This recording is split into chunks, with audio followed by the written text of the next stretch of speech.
Everyone, my name is Sanjay Banswara. I'm back again with another video. How to quit your bad habit. How to leave your bad habit. बुरी आदतों को कैसे छोड़े, ये आज बहुत बड़ा सवाल है। शुरू करते हैं। एक ऐसी कहानी जो आपकी आदतों को बदलने में बहुत हेल्प करेगा। एक ऐसी कहानी आज को सुनाएंगे आपको कि आपकी बुरी से बुरी आदतें भी छूट जाएंगी। इस वीडियो को आप लोग पूरा देखिए। शुरू करते हैं।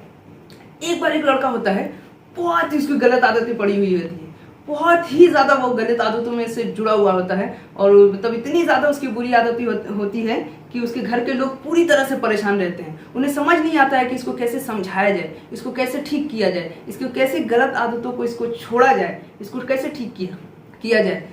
तो फिर वो क्या करते हैं, वो जाते हैं गुरु के पास। एक गुरु के पास जाते हैं उसके घर के लोग और गुरु को सब बात बताते हैं कि मेरा जो बेटा है, मेरा जो घर का बेटा है, वो इतनी गलत आदतों में पड़ गया है, उसकी आदतें छूट ही नहीं पा रही है, हम उसे ठीक ही नहीं कर पा रहे हैं।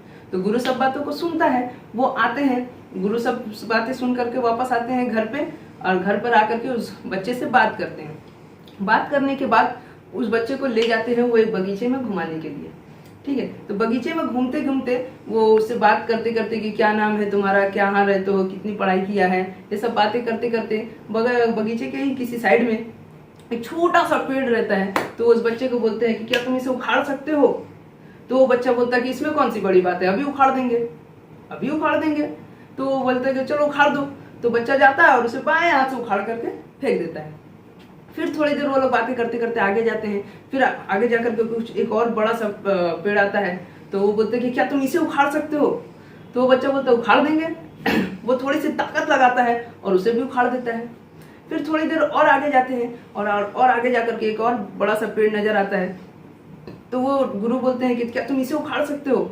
तो वो बच्चा थोड़ा सा डर जाता है कि क्या मैं इसे उखाड़ पाऊंगा, और वो उखाड़ने की कोशिश करने लगता है। फिर अपने शरीर की पूरी ताकत लगाकर वो उस पेड़ को उखाड़ने की कोशिश करता है और फाइनली वो इतना जोर लगाता है, इतना जोर लगाता है, उसे बहुत तकलीफ होती है, लेकिन वो उखाड़ लेता है। उखाड़ कर गुरु को दिखाता है कि देखिए मैंने इसे उखाड़ दिया, मैंने इसे उखाड़ दिया। और वो कितना खुश हो जाता है कि मैंने गुरु की सब बातें मान ली, ये गुरु क्या है, ये मेरे सामने कुछ नहीं है, ये जो बोल रहा है उससे ज्यादा कर सकते हैं। फिर थोड़ी देर बाद और वो लोग आगे जाते हैं और आगे जाकर के गुरु के सामने बहुत बड़ा पेड़ नजर आता है, बहुत बड़ा पेड़, विशाल पेड़। और गुरु उसको बोलते हैं कि क्या तुम इसे उखाड़ सकते हो। वो बच्चा देखकर ही डर जाता है और बोलता है कि इतना बड़ा पेड़ को हम कैसे उखाड़ेंगे, इसे उखाड़ पाना संभव नहीं है। वो कोशिश करता है, वो जी जान लगा देता है, लेकिन उसे उखाड़ना तो दूर, वो उसे हिला भी नहीं पाता है। फिर वो गुरु के सामने बोलता है कि मैं इसे नहीं उखाड़ पाऊंगा। फिर उसे गुरु कहते हैं कि मैं तुम्हें यही समझाना चाहता हूँ, मैं तुम्हें यही समझाना चाहता हूँ। जब कोई चीज छोटी होती है ना, तो हम उसे जल्दी उखाड़ सकते हैं, जल्दी से उसे तोड़ सकते हैं, जल्दी से खत्म कर सकते हैं। लेकिन जब धीरे धीरे वो इतनी बड़ी हो जाती है ना, उसकी जड़ें जब मजबूत हो जाती है, तो उसे उखाड़ना बहुत मुश्किल हो जाता है। गलत आदतें, बुरी आदतों का भी ऐसा ही हाल है। जब वो शुरुआत में हम जब उसको उखाड़ सकते हैं, लेकिन जब वो आदत अपनी जड़ें मजबूत कर लेती है तो उसे उखाड़ पाना बहुत मुश्किल हो जाता है, बहुत मुश्किल हो जाता है। इसीलिए जब भी आप लोग कोई नशा या किसी भी तरह की गलत आदत में आप पड़ रहे हो, तो शुरुआत में ही उसे रोकने की कोशिश कर लीजिए। शुरुआत में ही आप उसे रोक सकते हैं। एक बार वो आदत अपनी जड़ें मजबूत कर लेगा ना, एक बार वो आदत मजबूत हो जाएगा पूरी तरह से, तो आप उसे नहीं छोड़ पाएंगे, वो मुश्किल हो जाएगा उसे छोड़ना। इसीलिए शुरू में ही कंट्रोल करने की कोशिश करिए। Make a habit, habit will make you. अच्छी आदतें बनाइए, आपकी अच्छी आदतें ही आपको बना देंगी। आप कुछ ना कुछ भविष्य में जरूर बन जाएंगे। Thank you very much, good bye.